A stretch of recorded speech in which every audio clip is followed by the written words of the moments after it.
दोस्तों, रामायण के ट्रेलर में हनुमान जी क्यों नहीं दिख रहे हैं? ये सवाल है भोले भाले लोगों के मन में। और कुछ लोग इसी बात से ट्रोल भी कर रहे हैं नमित मल्होत्रा को। तो ट्रोल वासियों, आपको पता होना चाहिए कि रामायण की जो कहानी है वो अपने कांड के हिसाब से आगे बढ़ती है। और इसमें रावण लंका कैसे आया, तीनों लोकों में विजय कैसे प्राप्त की, विद्युत जीवा से कैसे युद्ध हुआ, श्री राम अयोध्या में कैसे रह रहे थे, उन्होंने धनुर्विद्या कैसे सीखी, और उसके बाद सीता स्वयंवर भी दिखाया जाएगा। और सीता हरण के समय रावण और जटायु के बीच युद्ध भी दिखाया जाएगा। उसके बाद प्रभु श्री राम और लक्ष्मण का वन में कबंध राक्षस, ताड़का और संबाहु के साथ युद्ध दिखाया जाएगा। और पार्ट 1 में यही सीक्वेंस होंगे जो दिखाए जाएंगे। बाकी हनुमान जी के कैरेक्टर की बात करें तो उनका मैक्सिमम जो हिस्सा है वो पार्ट 2 में दिखाई देगा।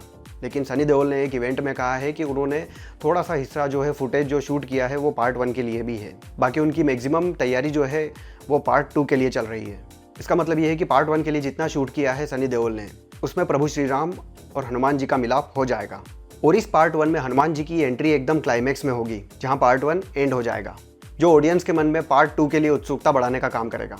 एक बात और आपको बता दूं, काफी सारे सीन्स जो इस ट्रेलर में दिख रहे हैं वो पार्ट 2 का हिस्सा होने वाले हैं। वो इस पार्ट में नहीं देखने को मिलेंगे। जैसे ये श्री राम का ब्रह्मास्त्र बाण चलाने वाला जो सीन है वो फाइनल सीन होगा, जो कि पॉसिबल है पार्ट 2 में।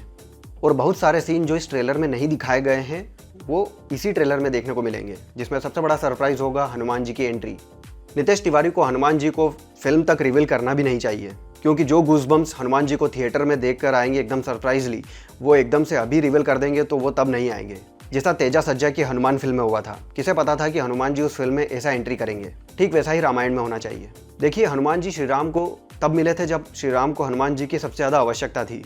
और हम जैसे लोग जब किसी रामायण सीरियल में, फिल्म में हनुमान जी को देखते हैं राम से मिलते हुए, तो अंदर से एक आवाज़ आती है कि अब श्री राम के जो काम है वो आसान हो जाएंगे।